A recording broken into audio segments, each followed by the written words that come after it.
Israeli কারাগারে বন্দী রয়েছে ১০,০০০-এর বেশি ফিলিস্তিনি। এদের মধ্যে ২৭০ শিশু কিশোর রয়েছে, যার একজন ১৪ বছর বয়সী কিশোর আইহাম সালাইমে। পাথর ছোড়ার অপরাধে ১৮ মাস গৃহবন্দী রাখার পর তাকে ১ বছরের কারাদণ্ড দেয় ইসরায়েল। কারাবন্দী ফিলিস্তিনিদের ওপর নির্যাতনের কথা শুনে কিশোর ছেলেকে নিয়ে শঙ্কিত বাবা Nawaf Al Salaime. Double million offer Walton fridge কিনে পেতে পারেন ২০ লক্ষ টাকা, রয়েছে কোটি কোটি টাকার নিশ্চিত উপহার। ছেলেকে শক্ত করে জড়িয়ে ধরলেন বাবা নওয়াফ আল সালাইমে। বয়স ১৪ পূর্ণ হয়েছে, তাই আইহামকে হস্তান্তর করতে হবে ইসরায়েলি কারাগারে।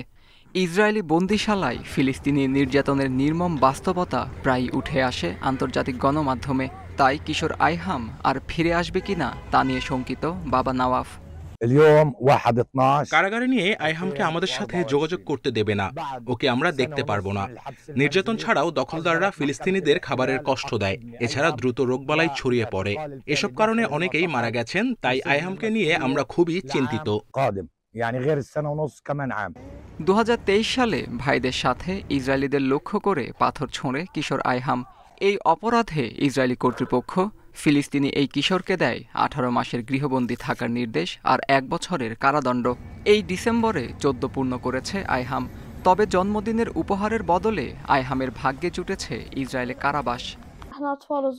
বন্দি থাকা অবস্থায় যদিও আমি আমার পরিবারকে দেখতে পারবো না, তবু আমি গর্বিত। আমরা কোথাও যাব না, জেরুজালেমেই অবিচল থাকব। ইসরায়েলি কারাগারে ফিলিস্তিনি বন্দির সংখ্যা ১০,০০০-এর বেশি। ২,০০০ ফিলিস্তিনিকে গ্রেপ্তার করা হয় অধিকৃত পশ্চিম তীর থেকে, আর বাকি ৮,০০০-কে গাজা থেকে। কারাবন্দী ফিলিস্তিনিদের মধ্যে প্রায় ২৭০ জন শিশু ও কিশোর রয়েছে। যদিও ফিলিস্তিনিদের নির্যাতনের কথা অস্বীকার করেছে ইসরায়েলের কারা কর্তৃপক্ষ, আইনের শাসন মেনেই কারাগার পরিচালনার দাবি তাদের। আত্মজুর রহমান, ইন্ডিপেন্ডেন্ট নিউজ।